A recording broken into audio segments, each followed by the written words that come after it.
Kur jemi larg me bashortin, e qojmë mirë. Kur jemi në shtëpi vetë, përlahemi. Pra,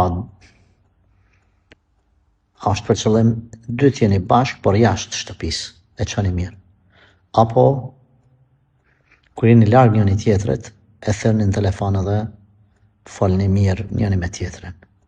Unë po mendoj që kur jeni jashtë shtëpisë, edhe pse jeni bashkë, e qoni mirë.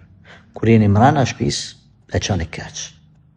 Nëse është kështu, atëherë themi se mund të ketë ndonjë lloj magjie në atë shtëpi që mos më quju mirë mrena në shtëpi. Prandaj, për me vërtetu këtë, shkoni një javë, rëni dikun tjetër. Bashkë. Rëni bashkë. Apo e qoni mirë. Pastaj nëse është e nevojshme, kontrollojeni shtëpinë, pra nëse del ashtu si pa tham unë, kontrollojeni shtëpinë deri në maksimum, mos përgjonin e gjanë. Edhe aty ku sta merr mendje që aty kontrollon. Normal ti nuk mundesh me i shkul temelet as me i thy morët.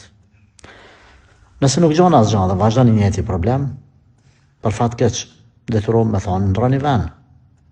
Po para se me ndru vend, shkoni te ndonjë hoxh i cili është ekspert i kësaj fushë, ekspert i mirëfill që ka frikë Allahun, edhe trajtojeni si situatë.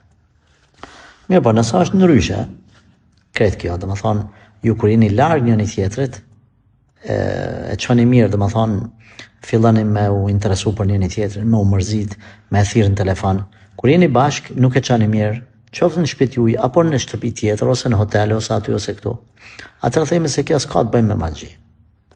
Por ndoshta ka të bëjmë me si tipa jeni të tillë që ashtu jeni si plusi me minusin.